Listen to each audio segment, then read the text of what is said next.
Hello, good evening dear students. तो बच्चों, मौलिक कर्तव्य का टॉपिक हम स्टार्ट कर चुके हैं और आज हमारा तीसरा क्लास है और आज ये अंतिम क्लास होगा मौलिक कर्तव्य के टॉपिक पे।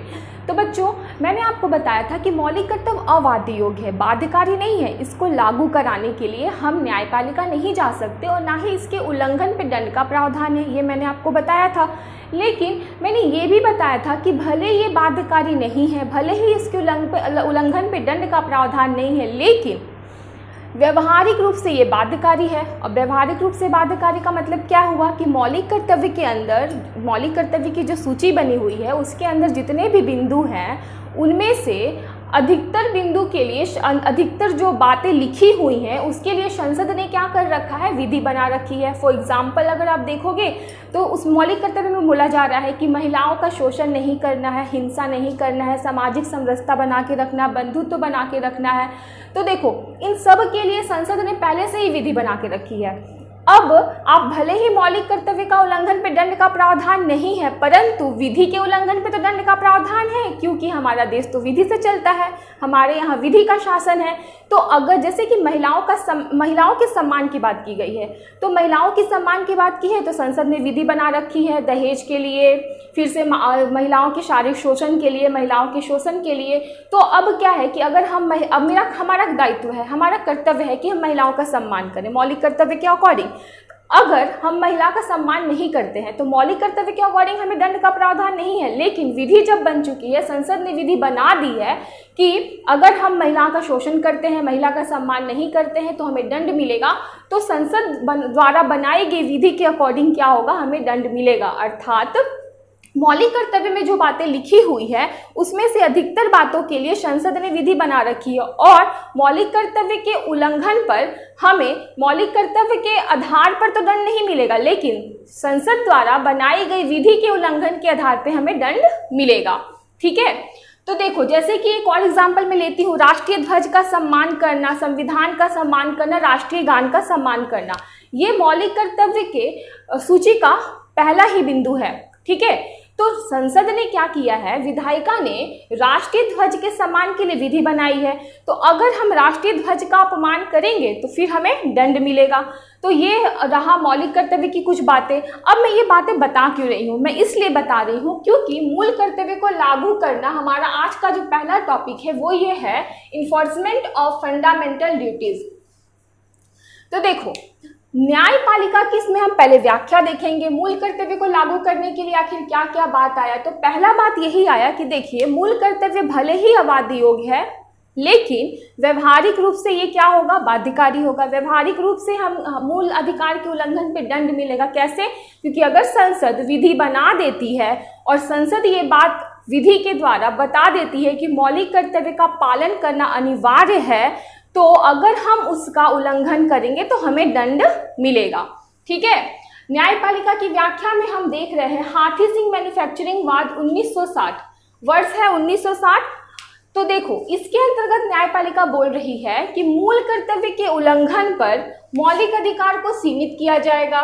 तो इस बात को पहले समझो। देखो, मान लो किसी व्यक्ति ने मूल कर्तव्य का उल्लंघन किया, वो न्यायालय जा रहा है कि मेरे मौलिक अधिकार की रक्षा की याचिका करने के लिए न्यायपालिका के पास जाता है। तो न्यायपालिका सबसे पहले मूल कर्तव्य का संज्ञान लेगी। वो पहले ये देखेगी कि इस व्यक्ति ने मौलिक कर्तव्य का उल्लंघन तो नहीं किया। अगर वो पाएगी कि नहीं, अमुक व्यक्ति ने क्या किया है, मौलिक कर्तव्य का उल्लंघन किया है, तो वो गया था मूल अधिकार की रक्षा के लिए, लेकिन न्यायपालिका क्या करेगी, उसके मूल अधिकार को सीमित कर देगी। तो यहाँ पे यही बात बोला जा रहा है कि मौलिक कर्तव्य के उल्लंघन पर मूल अधिकार को सीमित किया जा सकता है। दूसरा, 42वां संविधान संशोधन 1976। तो देखो, मूल कर्तव्य कब आया, तो 42वां संविधान संशोधन के द्वारा 1976 के द्वारा लाया गया था, स्वर्ण सिंह समिति की सिफारिश पे।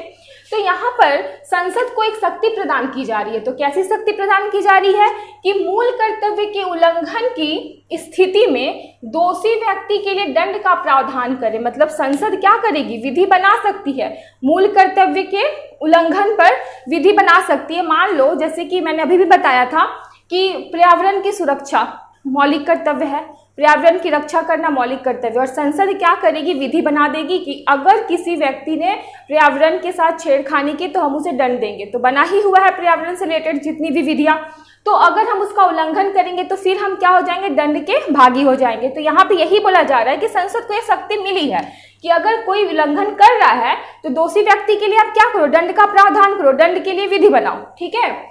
फिर थर्ड देखेंगे, अखिल भारतीय आयुर्विज्ञान संस्थान छात्र बनाम संघवाद। तो देखो इसमें ये बोला जा रहा है बच्चों कि देखो मूल कर्तव्य और मूल अधिकार।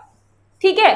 तो मैंने पहले भी बताया था कि कर्तव्य के बिना अधिकार नहीं सुरक्षित है, और सिर्फ अधिकार मिल जाए तब भी अराजकता फैलेगी। तो कर्तव्य और अधिकार अलग अलग नहीं है, ये दोनों एक दूसरे के पूरक है, एक सिक्के के दो पहलू हैं। क्योंकि सिर्फ अधिकार मिलेगा तो अराजकता फैलेगी। ठीक है, बहुत खतरनाक है सिर्फ अधिकार मिलना। और अगर कर्तव्य नहीं रहा और कर्तव्य ही सिर्फ रहा, अधिकार नहीं रहा, तो व्यक्ति की आज़ादी क्या हो जाएगी, खत्म हो जाएगी।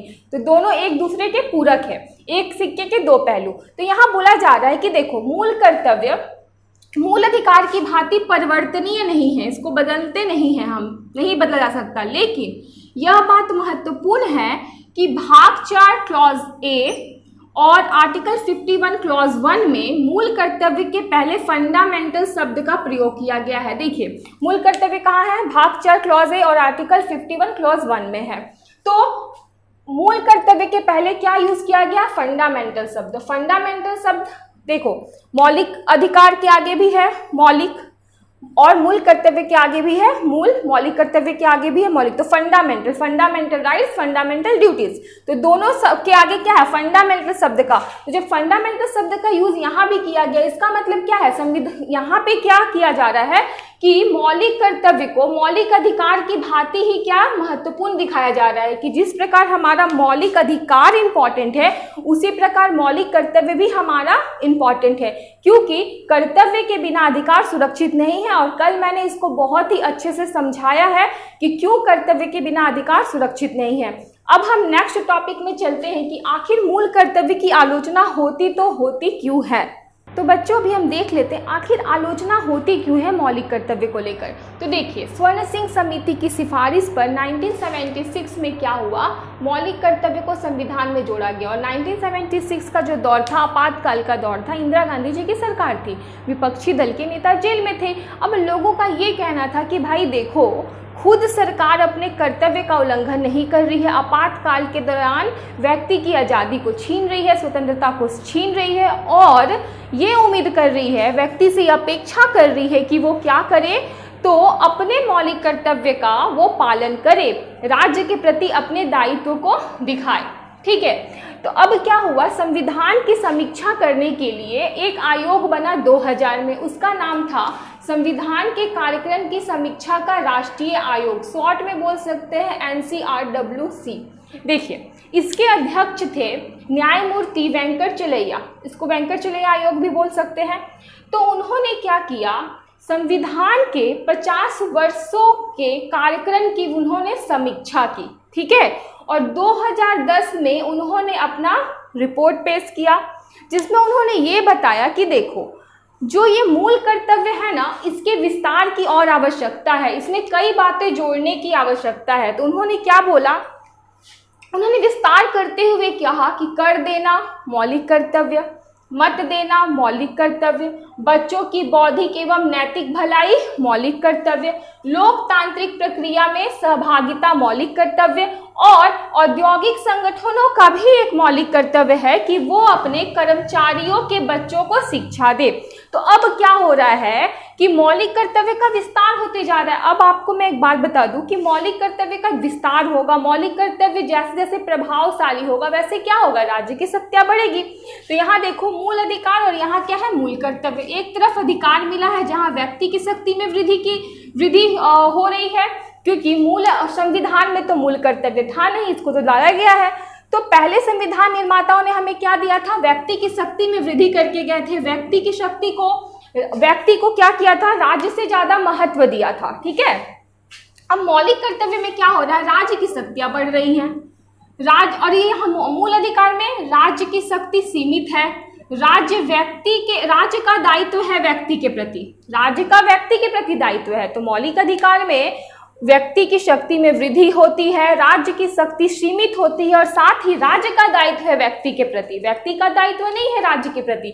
लेकिन जस्ट उल्टा मौलिक कर्तव्य में हम क्या देखते हैं कि राज्य की शक्ति बढ़ रही है, व्यक्ति का राज्य के प्रति दायित्व है, व्यक्ति का दायित्व है राज्य के प्रति और व्यक्ति की आजादी सीमित हो रही, क्योंकि कर्तव्य बढ़ेगा तो आजादी क्या होगी, कम होगी।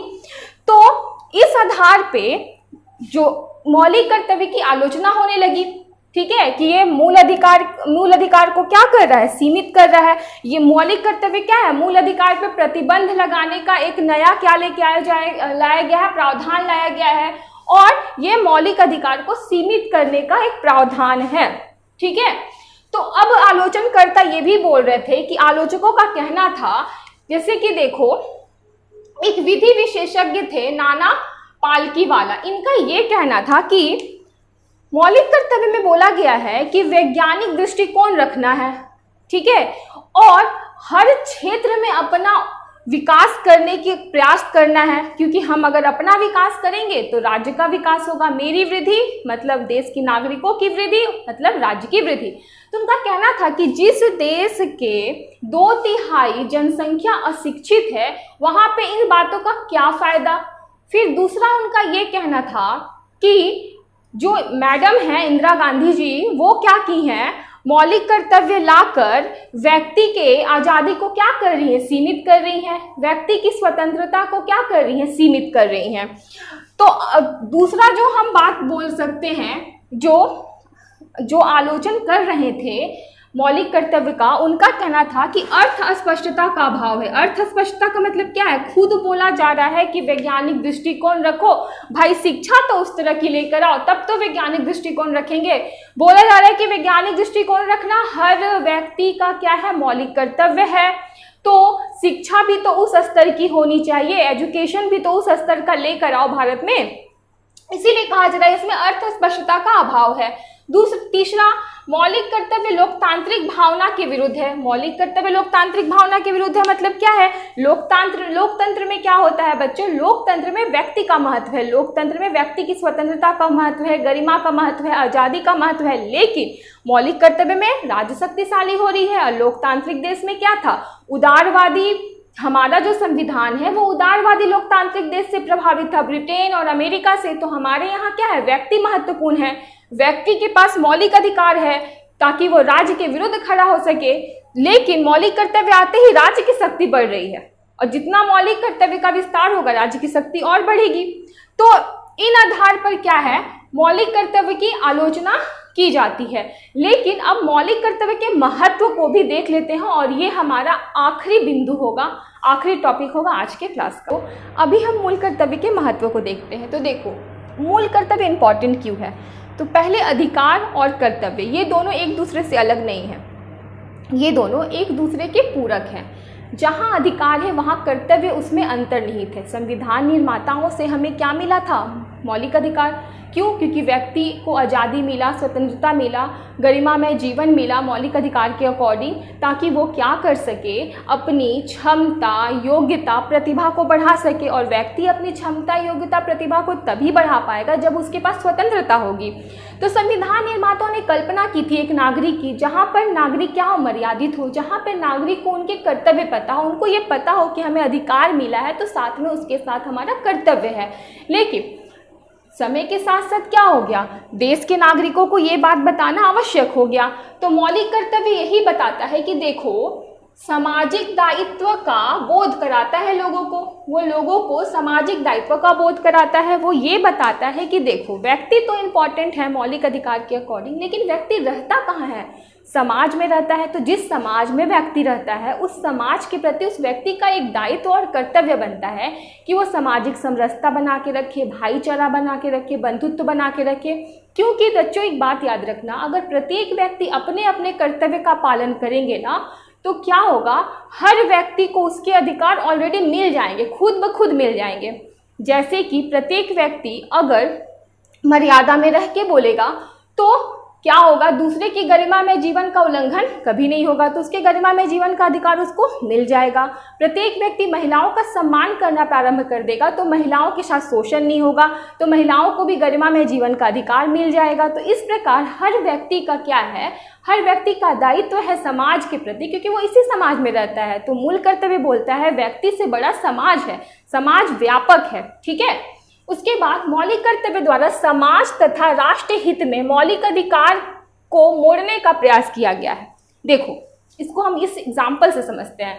देखो मौलिक अधिकार के प्रति हमें अनेक अधिकार मिले, उसके अकॉर्डिंग हमें शिक्षा का अधिकार मिला। तो शिक्षा का अधिकार हमारा मौलिक कर्तव्य, मौलिक अधिकार है। लेकिन हमारा मौलिक कर्तव्य क्या है कि हम वैज्ञानिक दृष्टिकोण रखें, हम हर क्षेत्र में अपने आप को विशेष बनाएं, उत्कृष्ट बनाएं, ठीक है। तो शिक्षा का अधिकार हमारा मौलिक अधिकार है, तो शिक्षा तो हम ले रहे हैं, लेकिन उसको हम कहाँ यूज करेंगे, राष्ट्र हित में वैज्ञानिक दृष्टिकोण रखेंगे और अपना अगर विकास करते हैं, हम अपना विकास हर क्षेत्र में हम करने का प्रयास करते हैं, तो हमारा जब विकास होगा मतलब देश का विकास होगा, क्योंकि देश की असली पूंजी देश के नागरिक हैं। तो हमारा मौलिक अधिकार शिक्षा का अधिकार है और हमने उसको किस तरफ मोड़ा, तो हमने वैज्ञानिक दृष्टिकोण की तरफ मोड़ा, हमने अपने आप को विशेष बनाया। किसी भी क्षेत्र में अगर हमारी रुचि है तो उस क्षेत्र में हम अपने आप को क्या बनाएंगे, उत्कृष्ट बनाएंगे, और ये हमारा मौलिक कर्तव्य है। तो हमने मौलिक अधिकार को मोड़ दिया मौलिक कर्तव्य के प्रति और समाज और राष्ट्र हित के बारे में सोचा। देखो मौलिक कर्तव्य, जिस मौलिक कर्तव्य के लिए अगर संसद विधि बना देती है ना, तो उसके उल्लंघन पे क्या होगा, दंड का प्रावधान भी है, ठीक है। और लास्ट में मूल कर्तव्य कानूनों की वैधता की परीक्षण में सहायता करता है। देखो अगर हम न्यायपालिका में जाते हैं मौलिक अधिकार की रक्षा करने के लिए, न्यायपालिका सबसे पहले मूल कर्तव्य का संज्ञान लेगी, ठीक है। क्यों संज्ञान लेगी, क्योंकि न्यायपालिका का ये कहना है कि मौलिक कर्तव्य बहुत ही ज़्यादा क्या है, महत्वपूर्ण इसलिए भी हो जाता है क्योंकि वो सामाजिक समरसता की बात करता है, वो व्यक्ति के वैज्ञानिक दृष्टिकोण की बात करता है, वो पर्यावरण की रक्षा की बात करता है, महिलाओं के सम्मान की बात करता है, अर्थात वो लोकतांत्रिक देश के नागरिकों को मर्यादित बनाता है, ठीक है। तो न्यायपालिका मूल कर्तव्य को उतना ही वैल्यू दे रही है जितना मौलिक अधिकार, क्योंकि देखो संविधान में दोनों के आगे मैंने बताया फंडामेंटल लगा है, तो इसका मतलब क्या है कि दोनों इक्वल महत्व रखते हैं, ठीक है। तो जब इक्वल महत्व रखते हैं तो मूल कर्तव्य, जब भी हम मूल अधिकार की बात करेंगे तो हम किसकी संज्ञान लेंगे, मूल कर्तव्य को का भी संज्ञान लेंगे, क्योंकि मूल कर्तव्य के बिना अधिकार सुरक्षित नहीं है। अगर मूल कर्तव्य सिर्फ रहा तब भी सही नहीं है, लेकिन सिर्फ अधिकार रहे और मूल कर्तव्य नहीं रहा तो अधिकार सुरक्षित नहीं रहेगा, क्योंकि सब अपने अपने से बोलने की आज़ादी हमें मिली है। तो हम क्या करेंगे, खूब बोलेंगे, मर्यादा में नहीं रहेंगे, किसी को भी अपशब्द बोलेंगे। तो जब हम अपशब्द बोलना शुरू करेंगे तो हम दूसरे की गरिमा में जीवन का उल्लंघन करेंगे, तो अधिकार कहाँ से सुरक्षित रह पाएगा। तो मूल अधिकार क्या है, मूल कर्तव्य क्या है, तो मूल कर्तव्य मूल अधिकार को सुरक्षित रखने के लिए भी क्या है, महत्वपूर्ण है, और मूल कर्तव्य मूल अधिकार को सीमित करने के लिए भी, प्रतिबंधित करने के लिए भी क्या है, महत्वपूर्ण है। तो उम्मीद करती हूँ आज का क्लास आपको पसंद आया होगा। तब तक के लिए bye bye, take care and जय हिंद। कल मिलते हैं नए टॉपिक के साथ।